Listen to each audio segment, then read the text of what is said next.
Ati hari igihe urukundo rutaza mu ndabo ntiruze mu ndirimbo ahubwo urukundo rukaza mu mvura. Yes, yanga rero ni amagambo y'umukobwa umwe watwandikiye ibaruwa ndende y'urukundo rwe ndetse yise urukundo rwanyuma. Ni umukobwa witwa Keza wijanditse cyangwa se waguye mu rukundo atigeze arota cyangwa se atari yateganyije ariko rukamubera urukundo. Nyamuneka wumve ngo iyi nkuru y'urukundo niramuka igucitse ntuzandenganye. Reka rero dutangire mbaganirire. Ni inkuru y'umukobwa witwa Keza ndetse n'umusore witwa Ellie. Uyu Keza akaba rero ni umwarimukazi ubundi nyine asanzwe yigisha isomo ry'icyongereza. Umunsi umwe rero imvura irimo kugwa yarwihaye, umukobwa nyine aba arimo aranyagirwa yabuze aho yugama. Umuhungu wacu rero witwa Ellie akaba n'umumotari.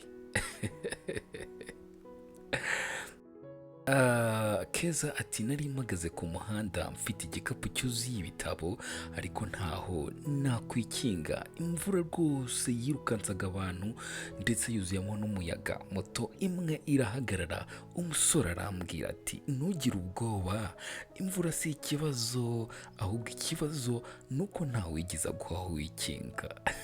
Yes, akomeza atubwira ati rero naramwitegereje, yari afite ijambo riryoshye cyane.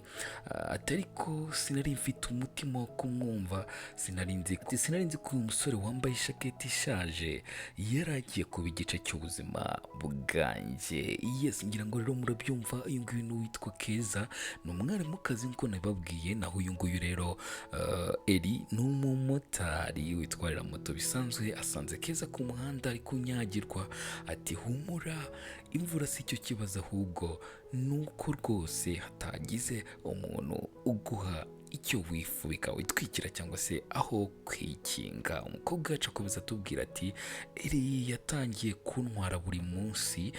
Twavuganaga buhoro, sinari nzi byinshi kuri we, sinari mfite byinshi byo kumubwira ariko buri jambo rye ryari nk'inkingi ku mutima wanjye wakomeretse. Uyu mukobwa rero mu nkuru ye atubwira yuko ngo yari yarababajwe cyane. Ati umusore wa kera yanyiciye icyizere. Ellie we ntiyavugaga byinshi rwose ariko yanyumvishaga ko hari icyizere gishya. Ubwo ngubwo rero akomeza kugenda baganira. Umunsi umwe Ellie aramubwira ati sinzi niba nzongera kwishima ariko buri munsi ko turi kumwe mba numva rwose hari ikintu cyiyubaka. Ibi ngibi rero Ellie yabivugiye yuko ngo mu bihe byari bitambutse uyu witwa Ellie yagize ibyago byo gupfusha mushiki we ngo yakundaga bya danje kandi ngo nyine ngo yapfuye nyine nawe ari mu bikorwa by'urukundo, nyine yaguye mu mpanuka ubwo yajyaga kureba umukunzi we. Akomeza abwira Keza ati rwose sinzi niba nzongera kwishima ariko buri munsi ko turi kumwe numva hari ikintu kiyubaka.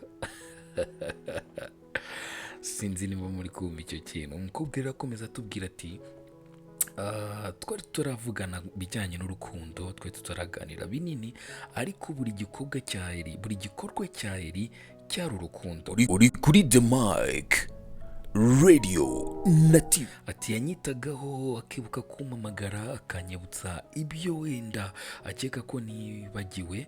Ati ariko rwose nta mikoro yari afite ariko yari afite umutima mwiza. Ati umunsi umwe rero yarambwiye ati Keza sinzi byinshi ariko nzi ko iyo turi kumwe numva ntakiri njyenyine gusa. Ati rero naramurebye sinamusubije ariko umutima wanjye uri watangiye kwimuka ujya iwe. Ubwo rero urukundo rwacu ntirwatangiriye mu ndabo, rwatangiriye mu mvura, rwatangiriye nyine mu kababaro, dore ko Ellie nawe yari yifitiye agahinda ko kubura mushiki we, nanjye mfite agahinda ko kuba narababajwe n'umusore ariko nyine mu gutinya, mu kwibaza ariko rwarakuze rwiyubatse buhoro buhoro nk'inzu yubakwa n'amaboko abiri. iyi ni inkuru rero y'urukundo rutunguranye cyangwa se urukundo uyu nguyu keza yita urwa burundu rwaje mu mvura rutambaye indabo cyangwa se rutambaye amafaranga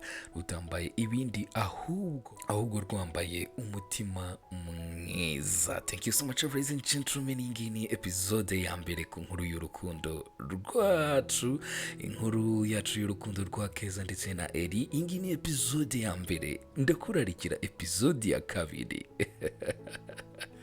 episode ya kabiri rero izaba yitwa ati yansabye imbabazi ariko umutima wanjye wari warimutse kera. Murakoze rero ladies and gentlemen, murabizi ko nk'ibisanzwe nyine nagomba kugutenguha. Iyi nkuru uzayigukomereza muri episode ya kabiri ndetse n'izindi zizagenda zikurikiraho. Thank you so much ladies and gentlemen, mwarakoze guhitamo The Mic Radio ndetse na TV mudufaranga hirya no hino ku mbuga nkoranyambaga zacu zose dukoresha. Bose kabuturiye tutari hano iyo turi kuri YouTube dukoresha rero The Mic Radio na TV. I love you so much ladies and gentlemen, bye bye, ciao ciao, turi kumwe.